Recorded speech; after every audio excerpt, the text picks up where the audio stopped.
Continuamos con las actividades del tercer día de la Fiesta de la Ciencia 2021.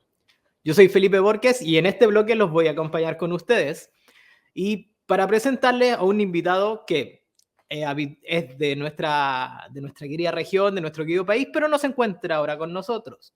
Y él nos viene a hablar acerca de cómo se acerca el conocimiento de la ciencia, la tecnología hacia la comunidad. Este es un ámbito que se hace de siempre, pero ahora con las plataformas, así como estamos nosotros conectados ahora, se ha tenido un mayor realce porque podemos aprovechar diferentes recursos y modalidades para su desarrollo. De hecho, nos acompaña con nosotros, como les comentamos, pero no desde aquí, de Chile, sino desde México. Tenemos a el youtuber y divulgador científico también de TikTok, Sebastián Rojas, Wikiseba, quien nos presentará la divulgación de la ciencia en TikTok. Aquí debería estar apareciendo. Sí, hola, hola. Muchas gracias por la invitación. Encantado de estar acá, nervioso como siempre, y digo como siempre porque no es la primera vez que estoy en la Fiesta de la Ciencia. Si mal no recuerdo, empecé a colaborar acá desde la tercera versión. Y pues el día de hoy les traigo novedades desde los inicios de cuando aparecí por primera vez aquí en la Fiesta de la Ciencia diciendo, se puede divulgar ciencia a través de YouTube. Pues el día de hoy les traigo un poquito de eso, pero desde otra plataforma, que es la famosa plataforma de TikTok. Y para eso, tanto para presentarme yo como para presentarles la temática, traje algunas diapositivas preparadas para que también ustedes vayan aprendiendo sobre esto que es divulgación de la ciencia en TikTok y obviamente en otras redes sociales, porque pues al final ocupan casi una misma fórmula. Para los que no me conocen, mi nombre es Sebastián Rojas, también conocido en el mundo del internet como Wikiseba. Y les platico un poquito de mi historia. Como pueden ver aquí, creo que aquí en PowerPoint puedo activar un puntero láser. Acá está. Como pueden ver ustedes aquí, estoy mostrando en este costadito un celular ficticio, obviamente. Y en la actualidad ya tengo una cuenta de TikTok de 1.1 millones de seguidores, porque TikTok trae unas ventajas que YouTube la verdad no las traía. Y si uno las aprovecha bien, le puede sacar harto recurso a la hora de divulgar ciencia. Y esa es la idea y eso es lo que les quiero platicar el día de hoy. Si ustedes están interesados en la divulgación de la ciencia, de cualquier tipo de ciencia, pues les voy a dar algunos tips, algunas técnicas de cómo se usan estas plataformas para poder divulgar ciencia. Y para eso les voy a contar un poquito de lo que es mi historia. Mi historia parte con hormigas, aunque no lo crean, cuando yo tenía aproximadamente 5 años. Mataba hormigas como cualquier niño chico.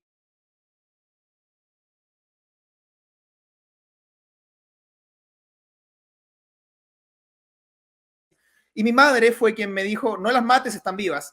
Y me acuerdo que empecé a pasar mucho tiempo en el jardín de mi casa observando hormigas, llevándoles comida e interactuando con ellas. Eso en la actualidad hace que pues me encanten mucho los bichos en general. Pero así partió mi historia por llevarme a este camino que es la divulgación de la ciencia. Honestamente, pues las personas que me veían así de chiquito en una fiesta de cumpleaños hablándole de astronomía a otros niños, o sea, fui bien ñoño, bien nerd desde muy pequeño, pensaban de que yo iba destinado o a ser profesor o a ser científico directamente, pero no, mi destino, bueno, no creo en el destino como tal, pero digamos mi historia se iba a orientar de a poco hacia lo que es la divulgación de la ciencia. Y gran parte de eso fue fundamental dentro de esta educación documentales. Mi padre me llevaba muchos documentales para que yo viera de distintas temáticas, principalmente de cosas astronómicas y biológicas, pero de todo tipo, también de historia, de ciencias sociales, ciencias humanistas, filosofía, etcétera, desde muy temprana edad. Y mi madre me pasaba enciclopedias, entonces tuve, digamos, la suerte de tener una educación informal, a pesar de que muchos podrían tener eso, no todos tenemos la misma suerte, y la mayoría aprenden por una educación que es más formal, más de memoriza esto para el examen, memoriza esto para la prueba, como decimos en Chile. Y pues en mi caso tuve esta educación informal que me ayudó a cuestionar, a criticar, a ver un mundo que estaba un poquito más allá de lo que me decían en el colegio. Cuando tenía 19 años entré como coordinador de educación ambiental al Centro de Rescate y Rehabilitación de la Fauna Silvestre, la Universidad de Antofagasta justamente. Y pues fue mi primer contacto divulgando ciencia. Pues un resumen para los que no saben y los que quieren visitar también el Centro de Rescate, es un centro donde se rehabilitan animales que han sufrido algún accidente, algún daño y se reinsertan en la naturaleza. Y pues yo era coordinador de educación ambiental, eso quiere decir que yo les divulgaba sobre el cuidado del medio ambiente, el cuidado de los animales y de los ecosistemas en general, en el centro de rescate normalmente a colegios, niños que iban ahí. Y pues me la pasaba bastante chido, como dicen acá en México. Y pues ahí tengo, siempre lo digo, mi marca que me dejó un puma. Y pues fue un montón de experiencia, tanto para aprender a manipular animales como para aprender cómo hablar de ciencia. Fue, digamos, mi entrenamiento. Yo no lo sabía todavía pensaba de que iba destinado a tener que ser sí o sí científico. Y ahí fue cuando yo entré a estudiar biología marina. Y en biología marina específicamente, mi idea era como ya, saco la carrera de biólogo marino, me dedico a la ciencia y financio mis investigaciones por medio de hacer documentales. O sea, siempre estuvo en mi cabeza esto de divulgar ciencia. Y pues así fue como un día de la nada, por cosas del destino, pasando hambre, tener que pagar un arriendo, tener que estudiar, etcétera, etcétera, creé un canal de YouTube. Y el nombre que le puse fue Wikiseba. ¿Por qué tan aparentemente obvio, Wikipedia más Sebastián? Pues realmente porque era un nombre con el que me hacían bullying en el colegio. Entonces dije, pues le voy a dar la vuelta a este nombre y la próxima vez que yo escuche Wikiseba se va a escuchar bonito. Y pues eso fue justamente lo que sucedió. Y no solamente por eso, o sea, el simple hecho de que un hater o una persona que no le gusta mi contenido de divulgación científica diga un Wikiseba es porque Wikiseba ya es conocido. Y era lo que yo quería lograr y partí ahí en YouTube. No lo sabía, no tenía idea a qué me estaba metiendo, pero era, sin saberlo, el primer canal de biología en YouTube en habla hispana. Yo no tenía idea, pensaba que eso ya se hacía desde antes, pero no, era el primero. Y eso me permitió que pues me posicioné hasta el día de hoy en YouTube como el canal más grande en habla hispana en lo que es divulgación de biología general. O sea, hay muchos divulgadores más grandes que yo, muchos canales más grandes que yo, y a pesar de que mi canal nunca pasó de los 200 y tantos mil seguidores, pues nunca ningún canal de biología, de divulgación de biología, no de educación, logró superar al mío. Entonces me posicioné muy bien, yo creo que fue como la edad dorada de mía, a pesar de que ahora tengo mucho más seguidores en TikTok, siempre voy a recordar con cariño porque fue el lugar donde me formé por primera vez como divulgador de ciencia. Y aparecí en CNN, logré tomar por primera vez contacto con el Observatorio ALMA, con la NASA, y pues se me abrió un mundo que yo en mi vida pensé que se iba a poder lograr. Pese a todo eso, como les decía, pues estaba lidiando con el tema de cómo alimentarme, entonces los ingresos que yo tenía no me permitían vivir en Chile. Y tomé la decisión de emigrar a México, porque en México, pues la moneda era más económica y el dinero chileno, bueno, por YouTube se gana en dólares. Yo dije, pues me va a permitir hacer esto, porque siempre tuve muy en la mente el tema de que si me voy a dedicar a lo que es divulgación de la ciencia, lo quiero hacer al 100%. Hay, podríamos decir, tres tipos de personas. Ojo, no estoy juzgando a nadie porque cada quien sabe dónde le aprieta el zapato. Está la persona que pues se va por lo que la sociedad te dice que tienes que hacer. Tienes que estudiar esto, tienes que hacer esto, aunque no te guste.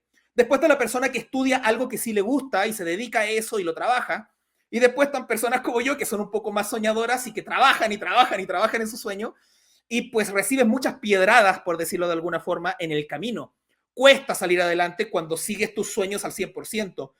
De todo este proceso puedo decir que llegando a México fue la primera vez donde yo empecé a depender 100% de mis ingresos de YouTube. O sea, en pocas palabras, es la primera vez que dependo económicamente de divulgar ciencia. Y claro, todo parecía pintar muy bien, me estaban saliendo los primeros eventos y sale la pandemia del COVID-19, se me va toda la planificación que tenía en México abajo y pues fue donde empecé a trabajar en cómo puedo llevar esto a un nivel diferente que yo no lo estoy visualizando ahora. Porque la pandemia, pues como muchos saben, tiró YouTube muy abajo, YouTube empezó a perder muchas visitas, cada vez hay más creadores de YouTube que se fueron de la plataforma, incluyendo a otros divulgadores y pues yo sabía que algún día iba a pasar eso, que Wikiseba no iba a ser siempre de YouTube, que en algún momento tenía que migrar. El primer intento de eso, que sigue vigente hasta el día de hoy, fue una plataforma de documentales llamada wikiseba.tv.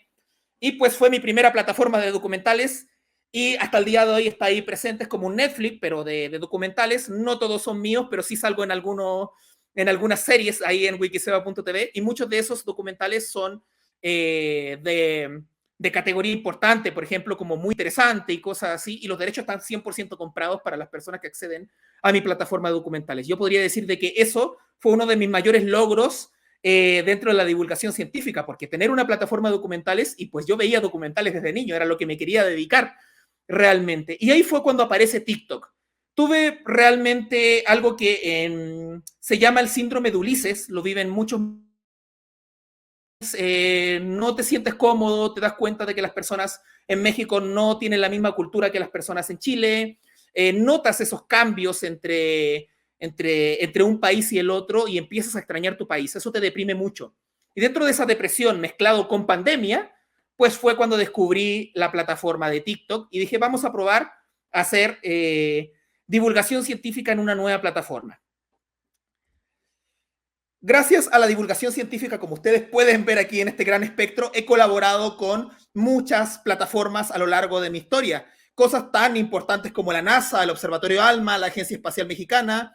He hecho cursos en línea en Talentland. He dado charlas en Talentland, fui main speaker en Talentland. He dado cursos en línea en Platzi.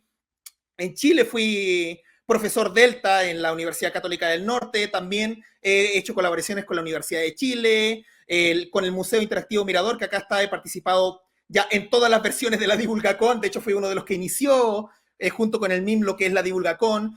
Con YouTube también he colaborado directamente en lo que es la Educon. He sido locutor de radio en TXS. Salí en la televisión acá en México, en Sonora, a través de Telemax.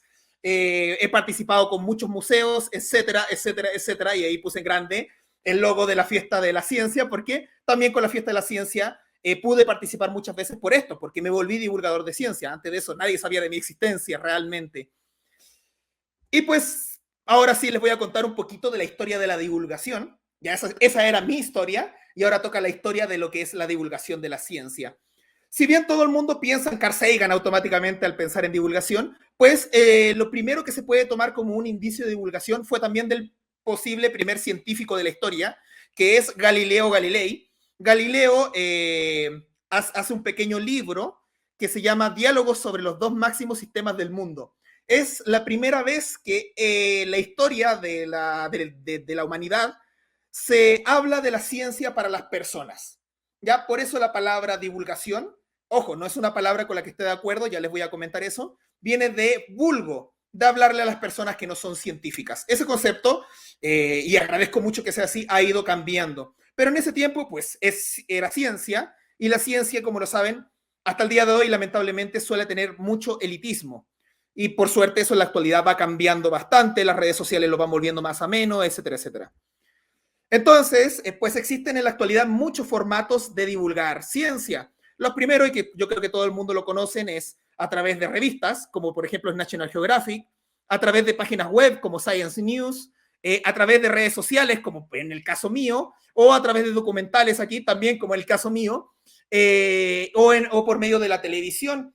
Me acuerdo que cuando era pequeño, no me acuerdo el nombre del programa específicamente, no sé si era Chilevisión o era TVN, transmitían como el horario de educación y daban este documental de la BBC que se llama Caminando entre dinosaurios. Y pues ahí estaba yo de niño pegado en la tele viendo documentales. Los formatos de divulgación siguen existiendo ampliamente de distintas formas, pero yo diría de que lo que ha hecho que cada vez aparezcan más divulgadores de ciencia son las redes sociales. Y no tanto porque las redes sociales tengan algo superior a la televisión, a un documental o a una página web, sino porque le permiten a otras personas darse cuenta de que puedes ser divulgador de ciencia sin la necesidad de una empresa como es National Geographic. Ojo, yo encantado si me invitaran a National Geographic a ser parte del equipo, pero a lo que voy es que puedes partir desde antes por tu propia cuenta. Y este mensaje se ha transmitido de tal forma que cada vez hay más y más y más divulgadores de ciencia. Cuando uno piensa en divulgadores de ciencia, piensa normalmente en las personas que estamos viendo acá. Personas vigentes en este momento, pues el profe Massa, muy conocido en Chile, Neil deGrasse Tyson, el que está vigente actualmente con la serie Cosmos, Carl Sagan, obviamente, con la serie Cosmos, que él fue quien la inició, y por supuesto que en paz descanse también, junto con Carl Sagan, Stephen Hawking, que su método de divulgar normalmente era a través de libros. Ahí ustedes tienen, por ejemplo, El universo en una cáscara de nuez, etc. La divulgación, como lo notan, predomina mucho la astronomía o la física. Entonces, pues, para mí es un gran logro que en redes sociales yo haya destacado, perdón, con algo que es muy alejado tal vez, digo muy alejado tal vez porque sí me gusta mezclarlo harto, lo que es la astronomía y lo que es la física. Digo muy alejado entre comillas porque pues existe la biofísica, existe la astrobiología, así que pues realmente las ciencias siempre son algo que se cruzan entre ellas. Y eso también permite quitar un poco lo que es el elitismo de la ciencia. Y pues les voy a hablar específicamente de Carl Sagan. Gracias a él tenemos todos los 28 de septiembre un día del divulgador a nivel mundial. Y eso es gracias a Carl Sagan, que fue el primero que maravilló divulgando ciencia por la serie Cosmos. Y se veía muy mal, aunque no lo crean, a pesar de que la gente le aplaudía a Carl Sagan, la comunidad científica miraba horriblemente feo a nuestro querido Carl Sagan. Y si a alguien se le ocurría volverse divulgador de ciencia siendo científico, te decían frases como te saganizaste, porque pues lo veían como algo malo, ¿ya? Y eso es algo que hay que tener en cuenta con la sociedad. La sociedad siempre, en todas las épocas, tiene algo que apunta y dice eso es malo y que con el tiempo se termina aceptando. Pero el proceso es difícil, obviamente. Imagínense el hate versión física, porque ellos no era por internet, de las personas que decidían divulgar ciencia porque se inspiraron en Carl Sagan.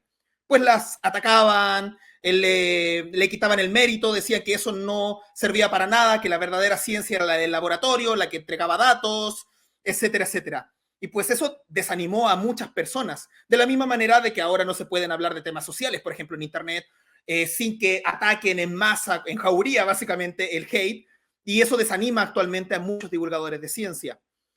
Por suerte, pues las cosas siempre van cambiando hacia mejor y esa es una de las esperanzas que siempre vamos teniendo nosotros como seres humanos, que pues cada vez tengamos una sociedad más empática en vez de una sociedad más agresiva. Carl Sagan pues nos dio este ejemplo y muchos de los divulgadores de ciencia nos agarramos de este ejemplo hasta el día de hoy. Y en la actualidad pues esto ha cambiado mucho, incluso como les estoy mostrando acá en esta diapositiva, ya existen fondos concursables para la divulgación de la ciencia, o sea, ya no es mal visto la divulgación de la ciencia. Bueno, sí, nos falta el científico que habla mal de la divulgación científica. Frases como, si no tienes un título y un doctorado y 3 Nobel, no puedes divulgar ciencia. Pero no, realmente para divulgar ciencia no es que cualquier persona pueda hacerlo, sino que realmente lo que necesitas es preparación científica y formación social. Porque hay una cosa que, pues, un error que se comete frecuentemente, pensar que la divulgación de la ciencia es una ciencia natural, y no, es una ciencia social, porque el objetivo es traducir palabras de las ciencias naturales hacia un lenguaje social que todos puedan entender. ¿Dónde viene el problema de la divulgación de la ciencia? Pues tenemos básicamente dos ramas, que está la divulgación de la ciencia y el periodismo científico, que buscan directamente hacer lo mismo, a pesar de que a algunos no les guste o odien a los periodistas porque sigue esta pelea entre periodistas contra divulgadores de ciencia.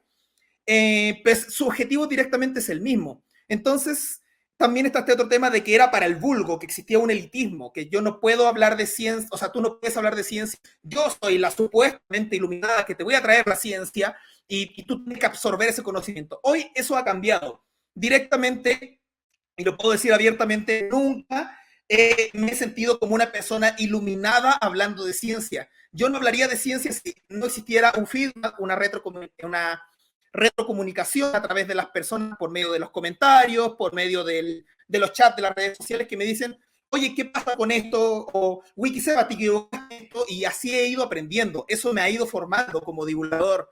Entonces, directamente ya no es yo hablando de ciencia a un grupo de personas que no saben, sino un intercambio de conocimiento entre el público de Internet con el divulgador científico que usa las redes sociales. Y lo mismo para otras áreas. Entonces, el nombre actual que se está usando o que se debería popularizar un poco más sería comunicación pública de la ciencia, digámoslo un poco más abreviado, comunicación de la ciencia. ¿Por qué? Porque hay una comunicación, no es divulgar ya en la actualidad, sino es una comunicación entre personas que tal vez saben incluso más que uno, con uno. Y así uno va aprendiendo, va corrigiendo sus errores y puedes armar un pensamiento más crítico, más analítico, que es lo que busca actualmente la comunicación de la ciencia. Ya no se busca el llevar la ciencia a las personas, sino lo que se busca es que todos formemos un pensamiento analítico y un pensamiento crítico, que no somos dioses ni dueños del conocimiento, que el conocimiento realmente le pertenece a todas y a todos. Y pues, como esto ha ido evolucionando, acá podemos ver una serie de youtubers que partieron junto conmigo. Bueno, realmente en ese tiempo partimos 3 personas. Aldo, del canal Robot de Platón, Martí, de C de Ciencia, y yo, Wikiseba, junto con otro que no está acá, que es Tonatiu de Curiosamente. Éramos los únicos 4 divulgando ciencia en español en YouTube. O sea, literalmente fue la novedad. Yo, a diferencia de muchos de ellos, me quedé atrás y algunos migramos a otras plataformas, como es el caso de Javier Santolaya, el caso de Ciencia para Todos y el caso mío. Y pues ahí está Crespo, que con el tiempo, junto con Javier Santolaya, se unió todo lo que era esto de divulgar ciencia en YouTube. Entonces, pues fui de los primeros directamente y justamente con un tema que era biología, ninguno de ellos es de biología. Y en la actualidad hay muchos TikTok dedicados a lo que es la divulgación de la ciencia y no solo eso, sino que también a la educación. Y es tanto así que TikTok le dio cabida a esto y se llama Aprenden TikTok, el hashtag. También hay otro que sabías qué, y que justamente está dedicado a esto. YouTube fue, digamos, que el pionero y TikTok lo mejoró. Entonces, ahora, ¿existen reales diferencias entre esto que estoy mostrando acá y esto otro que estoy mostrando acá? La respuesta es sí. TikTok tiene muchas diferencias en comparación a lo que es YouTube. Y se las voy a mencionar ahora. En YouTube, cuando yo entré, lo primero que noté es que el desafío de la plataforma era destacar sobre otros. Y para eso tuve que ser constante. Yo creo que esa es una de las claves a la hora de divulgar ciencia o hacer educación o cualquier actividad en YouTube, que tienes que ser constante. Si no tienes una constancia, el algoritmo de YouTube te come directamente.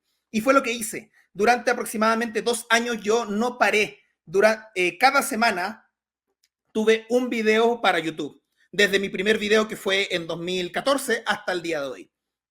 Y pues en la actualidad mi canal está llegando cerca de los 250,000 seguidores. Lo segundo fue adaptar el lenguaje de Internet. Yo un día me senté y dije, pues tengo 2 alternativas. O me pongo a hablar de ciencia como te lo hablan en el colegio y trato de competir contra eso, contra canales de juegos, canales de blog, que eran las cosas que estaban de moda en ese tiempo. No se iba a poder.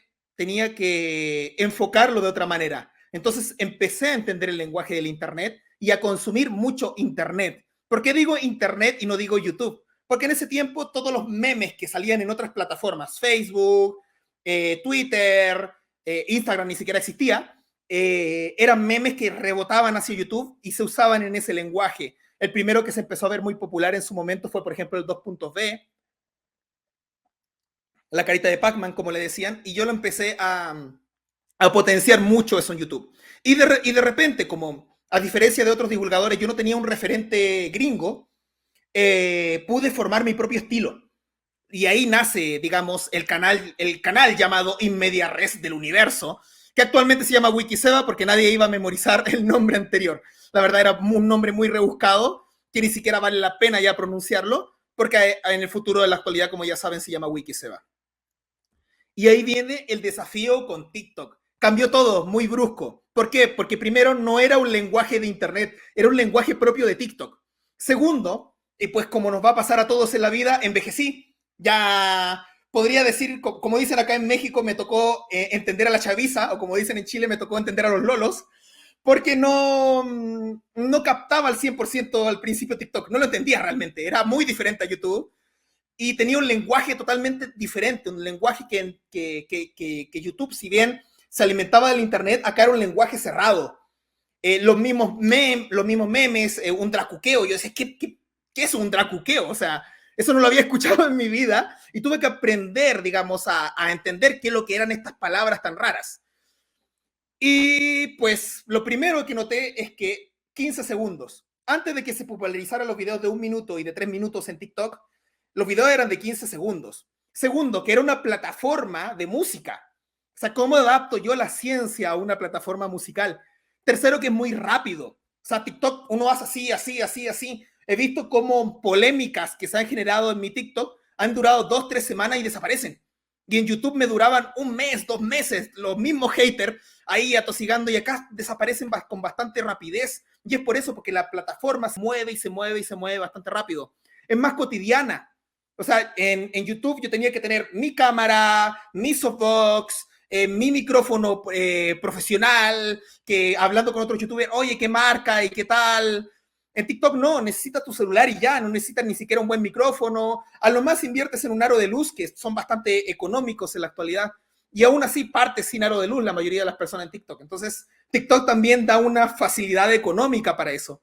Y segundo, que empieza a haber un apoyo grande y brusco hacia cuentas de divulgación de ciencia y cuentas de educación, cosa que en YouTube se demoró mucho el proceso. Entonces TikTok, al moverse más rápido, notó más rápido este nuevo contenido y pues lo empezó a posicionar. Y eso es una gran ayuda para los que tratamos de divulgar ciencias. Entonces ahí viene el tema de tratar de entender cómo funciona el algoritmo de TikTok, que es completamente diferente al algoritmo de YouTube. Primero, el algoritmo de TikTok no se basa en el número de seguidores que tienes, sino en cómo enganchas al público. Si tú logras hacer que el público se quede en tu video en los primeros segundos, pues el algoritmo te juega a favor automáticamente. Eso empieza a hacer de que TikTok sea un poco más fácil crecer.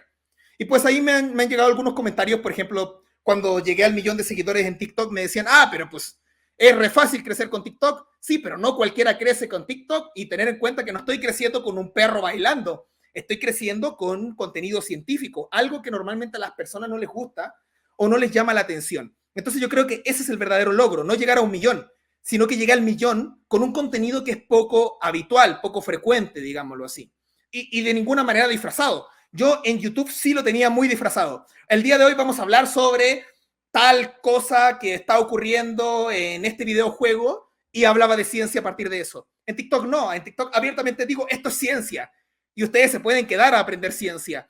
Existe una mayor disponibilidad de las personas y también existe un mayor apoyo. Si bien en este momento, por ejemplo, en particular en el que hago esta charla, estoy pasando por una ola de hate grande, la cantidad de apoyo que genero en TikTok es mucho, literalmente millones de veces más grande que el apoyo que pude recibir en YouTube. Y gran parte de eso es porque se vuelve algo cotidiano, como lo decía recién. El lenguaje acá se vuelve común para todos y en TikTok todos hablamos el mismo lenguaje. Tal vez no comunicamos lo mismo, pero todos hablamos ese mismo lenguaje y eso permite una cercanía con las personas. Otra de las cosas importantes que nacen en TikTok son los trends. Pues antes divulgar ciencia en YouTube era mantenerte en tu línea, hablar de tu línea, porque si te salías de esa línea, no, olvídate, salían las personas que eran más cientificistas, no puedes hablar de ese tema porque tienes que ser serio. En TikTok ya no está tanto eso. Yo hago muchos memes y mucho humor que no entrega algo divulgativo realmente, simplemente es un trend que yo lo agarro y lo adapto a mi contenido, pero de una forma que no divulga. ¿Y por qué hago eso? Si mi objetivo es divulgar, porque eso mantiene a la comunidad contenta, alegre y también a uno mismo. O sea, es divertido a veces salirse del esquema de la ciencia y empezar a hablar otras cosas. Y pues hablar cosas, por ejemplo, hoy día hice un meme que está de moda, un trend donde primero estás con una música de videojuego, después te pones en blanco y negro y tienes que hacer una sensación emocional diferente a la anterior. Entonces, en mi caso, aproveché la ola de hate y me puse feliz así, divulgando ciencia en televisión, divulgando ciencia en redes sociales y me puse triste. Entonces, ese meme o ese trend que lo estoy aprovechando directamente, si bien no estoy divulgando, lo estoy asociando con mi contenido. Y con eso voy creando una identidad dentro de lo que es TikTok. Después, una de las cosas con las que uno tiene que siempre lidiar en redes, no solamente en TikTok, sino que en todos lados, es con el trolling y con el hate. Los trolls y los hate, esos abundan por todos lados. En mi caso me llegaron los que yo les puse los ZZZ. Porque vienen a decir que yo soy aburrido, que soy fome, como dicen en Chile, o que mi contenido ya pasó de moda, y vienen a llenar con ZZZ. Eso, y este es un consejo para los que quieran divulgar ciencia, deprime mucho, te tira hacia abajo, te desanima, porque te das cuenta de que das una opinión, te atacan. No das una opinión y te atacan. Y pues ese ataque constante a muchos los desanima. Pero TikTok tiene la facilidad de que, como les digo, este hate desaparece con mucha rapidez. Y lo he notado ya más de una vez. En YouTube no. YouTube se tendía a mantener, era más persistente y dañaba más psicológicamente a las personas. ¿Por qué les estoy contando esto en particular en la charla? Porque no me interesa de que ustedes piensen de que todo siempre es color de rosa. Y como ustedes lo ven dentro de mi historia, la tuve que pasar mal para recién empezar a pasarla bien. Entonces, realmente estas son las partes negativas que tiene el Internet, a diferencia de otros medios de divulgación. Pero también tiene su contraste positivo. Este hate existe porque hay una comunicación, digámoslo así, con las personas o los usuarios de Internet. En televisión tú no tenías esa opción, en una revista tampoco. ¿Cómo te comunicabas con la persona que hizo un documental y que estás viendo su documental? No podías. Ahora se puede y eso te permite armar más contenido. Y tienes simplemente que aprender cómo llevar este hate y este trolling. Y en mi caso, por ejemplo, el otro día hice un estudio completo social acerca de características neuropsicológicas y neurosociales en las personas que hacen trolling, específicamente los que yo le llamo los ZZZ. Porque así aprovecho esto, que es algo negativo, para entregar algo positivo a las personas que sí les interesa aprender ciencia. Porque eso es el otro tema. Uno si se queda pegado discutiendo con un troll es como pelear con una muralla. O sea, no le vas a ganar nunca. Entonces, en vez de enfocarte a estar respondiéndole y discutiendo y entrar en polémicas y hacer 17 videos que no tendrían ni lógica, pues si ves que la polémica no está llegando a ningún lado, la dejas de lado y sigues con tu contenido, porque hay personas que sí les interesa aprender.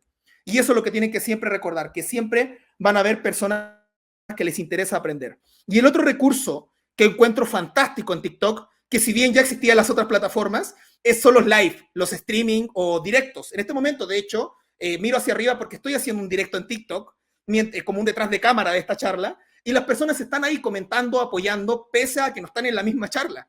Y eso es algo que yo lo encuentro espectacular. YouTube no lo daba de la misma forma. En YouTube era ¿cómo podríamos decirlo? Una interacción muy vacía. En TikTok la interacción es un poco más sólida. Si bien cuando uno crece, pues siempre se va a llenar de comentarios que ni siquiera puedes leer, digamos que tienes esa interacción donde la gente te puede ver como eres. En YouTube no te pueden ver como eres porque te alejas mucho de tu esencia al poner cámaras, equipos, etcétera, etcétera. En TikTok es tu celular en tu casa. En un momento muy vulnerable, muy personal tuyo, lo compartes con las personas y las personas empatizan con eso y ese feedback es muy bonito a la hora de hablar de ciencia. Pues mis lives siguen siendo lo mismo, con excepción de este live que estoy haciendo, que es un detrás de cámara de esta charla. La mayoría de mis lives son responder preguntas directamente. Por último, les dejo ahí abiertamente mi contacto para las personas que quieran no solamente colaborar conmigo, sino que también tengan alguna pregunta, alguna duda fuera de esta misma charla. Pueden comunicarse conmigo a través de mis redes sociales principalmente. Pueden buscarme también en mi sitio web de documentales por si quieren ver documentales. Y también ahí está el contacto de mi agencia para colaboraciones o patrocinios. Ahora sí voy a dejar abierto a lo que sean preguntas por si algo se me pasó, quedó alguna duda, etcétera. Y pues voy a abrir las preguntas no solamente para lo que es acá la fiesta de la ciencia, el chat de la fiesta de la ciencia, sino que también las personas que me están viendo en TikTok y que no quisieron ir acá a la fiesta de la ciencia, también me pueden hacer preguntas.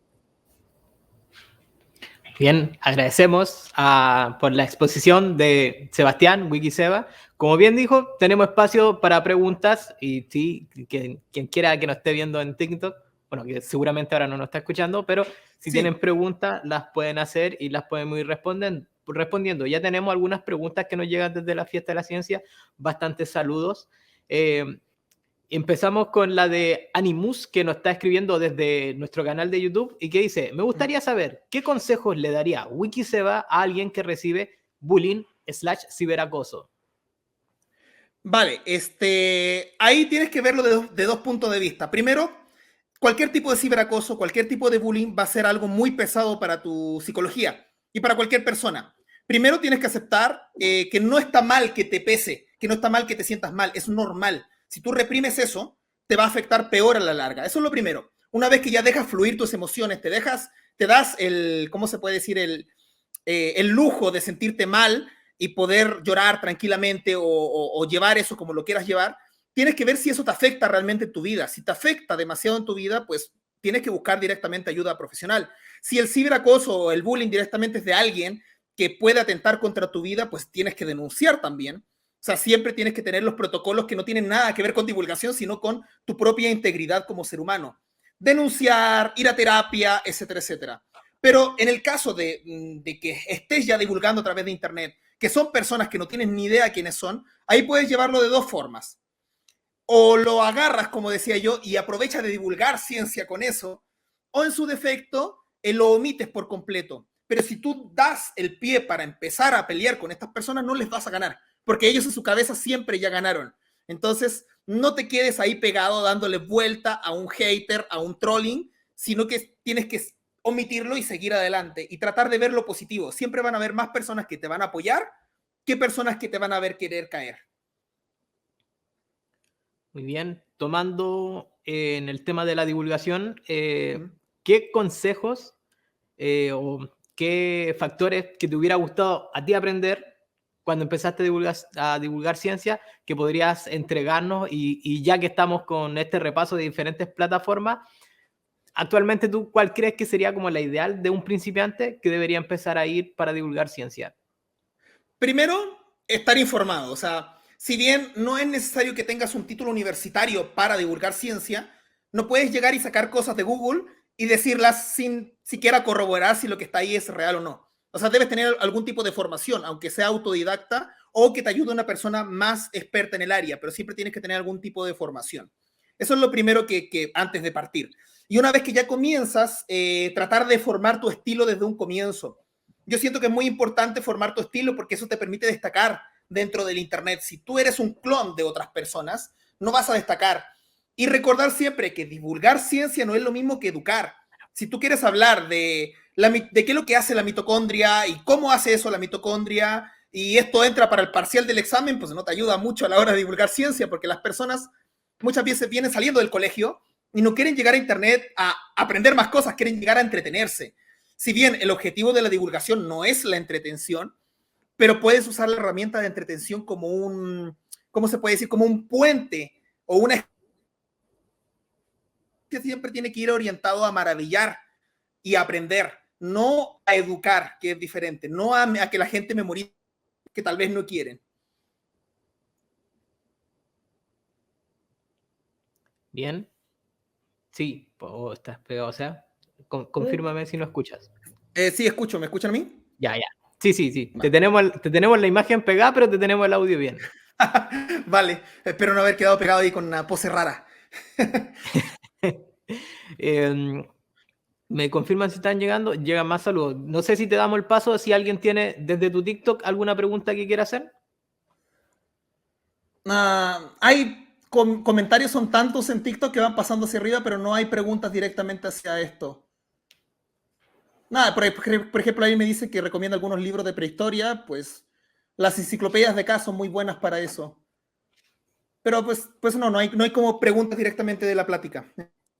Ya, yo te quiero llevar una de lo que estábamos conversando en la pregunta anterior sobre lo de informarse, buscar bien, Abrió la que charla. para los que divulgamos conocimientos es fundamental tomar todo el bagaje de todas las referencias posibles para que no tener un problema al momento de publicar. Pero muchas veces el conocimiento es demasiado vasto y a veces no ocurre. ¿Qué pasa cuando patinamos fuera de la cancha? Es decir, la fe de rata. ¿Cómo el divulgador tiene que pararse frente a un error que cometió en una publicación o en una investigación? Vale, alcancé a escuchar justo la pregunta porque se me había ido el internet por un rato. Pero sí, escucha la pregunta. ¿Cómo uno lleva sus errores? Pues en el caso mío de TikTok, inventé una serie que se llama Desmintiendo por Partes. Entonces, cuando yo me equivoco en algo, me miento a mí mismo, como que fuera mi yo del otro multiverso. Trato de hacerlo de una manera más divertida. Otra manera, que es la que yo aplicaba en YouTube, es abiertamente decir, me equivoqué. O sea, soy un ser humano y me equivoqué. ¿Y por qué es importante mostrar que te equivocas? Porque tú lo que quieres formar con la comunicación de la ciencia es pensamiento crítico, pensamiento analítico. No que eres un dios de la ciencia, sino que eres un ser humano que se equivoca. Quieres hacer que las personas te cuestionen y aprendan a investigar. Y para eso tienes que mostrar y ser honesto cada vez que te equivocas. Tenemos acá y en el Facebook una, lo estamos viendo. Francisco Godoy Mora, a mí me iba bien en el colegio, en las materias científicas, pero las odiaba. Y gracias a la divulgación científica me enamoré de la ciencia. Nos llegan este tipo de comentarios. Si Control me puede dar, que aparezcan los demás saludos nomás, que mandan saludos a Seba y por la exposición, para que vayan a ir pasando. ¿Algunas palabras que quieras agregar, Seba, antes de dar este cierre del último bloque, del tercer día de la fiesta de la ciencia, bien digo? Sí, pues quiero dar un mensaje que para todas aquellas personas que estén pensando en divulgar ciencia por medio de Internet y no de otras plataformas, pues darle. O sea, no te limites a, es que me falta una cámara, es que me falta un celular bueno. Yo en YouTube, y eso que estaba diciendo que en YouTube uno necesitaba equipos como cámaras y softbox y cosas así, en YouTube partí con una cámara de estas que tenían SD de 2 gigas porque en ese tiempo no había capacidad de almacenamiento. Así partí haciendo videos en YouTube. O sea, realmente no hay una excusa para empezar. Y tampoco tengas miedo a que si bien tienes que manejar la ciencia, no tienes que ser experto realmente. O sea, tienes que darte el lujo de equivocarte de vez en cuando e ir aprendiendo de esos errores. Diría de que uno no, como hay una frase que ya es bastante cliché, pero pues sí funciona bastante, uno aprende poco del éxito, aprendes más de los errores. Entonces, no tengas miedo tampoco a equivocarte en Internet. Sí te va a llegar hate porque te equivocaste, sí te va a llegar un montón de gente diciendo estupideces, pero eso no te debería limitar a la hora de poder divulgar ciencia. No tomarse las cosas personal. Recuerda que las personas que nos quieren ver caer muchas veces están detrás de un computador y pues ni siquiera han intentado hacer cosas más allá en su vida. Entonces, que no te limite el miedo, que el miedo sea tu mejor arma para enfrentarlo directamente. Ya, antes de irnos, nos acaban de llegar las últimas dos preguntas que las vamos a dejar, que nos llegan desde nuestro canal de YouTube. Nos dicen, en ese caso, ¿cómo contribuye el humor a la divulgación de la ciencia? Vale, primero lo hace más digerible. Cuando tú usas humor en divulgación científica, lo haces más ameno que si dices un montón de palabras técnicas o si eres demasiado serio. A veces tu humor puede ser serio, que es lo que me pasa en TikTok. En YouTube era como puro desmadre, como dicen acá en México, pero en TikTok no, en TikTok tenía una postura muy seria a la hora de, y hasta el día de hoy, de divulgar ciencia. Pero es parte del humor, o sea, digo cosas que si tú las analizas, pues te dan risa porque las digo de manera seria. Y este tipo de humor yo le empecé a sacar mucho provecho en TikTok. Entonces, eso es lo primero, que lo hacen más digerible. Y lo segundo es que llegas a más público. O sea, si el objetivo de divulgar ciencia es llegar a más personas, porque pues un escritor no escribe un libro para que nadie lo lea, esa es la lógica, entonces pues tienes que ver cómo llegar a muchas personas. Y lo que más vende siempre en cualquier red social es el humor, los memes, en este caso en TikTok los trends, etcétera. Finalmente, la última pregunta, si Control me puede agrandar, que estoy medio cieguito desde aquí. La última pregunta es de Sparky Talks. No dice Wikisea, ¿a cuántos años te empezó a gustar el mundo de la ciencia? Bueno, quizás llegaste como a la mitad de la plática o algo así, porque lo mencionaba como al comienzo, fue como aproximadamente a los 5 años. Sé que suena una edad exagerada, ¡uy, qué pequeño! Pero pues mi familia me incentivaba mucho a aprender de ciencia, entonces ya a los 5 años yo ya estaba aprendiendo ciencia. El recuerdo más lejano que tengo es ese de las hormigas que platicaba, que me encontré con las hormigas y fue el primer contacto que tuve con la ciencia y con la biología en este caso. Y pues mi misma madre me dice que incluso desde antes yo ya, cuando estaba recién hablando, ya estaba como intentando platicar cosas de ciencia. Entonces, siempre tuve como ese interés desde muy temprana edad. Lo que yo no sabía es que este interés por la ciencia no iba para ser científico, sino que iba a ser para ser divulgador. Eso lo fui descubriendo en el camino realmente. Bien, excelente. Seba, nos agradecemos por tu participación en esta fiesta de la ciencia. Como bien decía, es como desde el 2017 que estamos colaborando con la fiesta de la ciencia. Más o menos, y en sí. diferentes instancias. Así que siempre agradecido por tenerte en esta instancia. También agradecemos a Mónica Lamelis, que nos acompaña en la interpretación en lengua de señas. Y los dejamos a todos invitados para mañana, miércoles 6 de octubre, a partir de las 12 horas, con más actividades de nuestra sexta versión de la Fiesta de la Ciencia. La ciencia es traída a ustedes por el equipo Ciencia, Tecnología y Sociedad, CETIS, de la Vicerrectoría de Investigación, Innovación y Posgrado de la Universidad de Antofagasta, con el apoyo de Escondida de HP, y también se enmarca en la creación del proyecto institucional del Centro de Divulgación de Ciencias Extremas. Los dejamos ahora sí con una presentación artística de La Chacana y nos vemos mañana a las 12 horas. Vale, gracias. Chao, chao.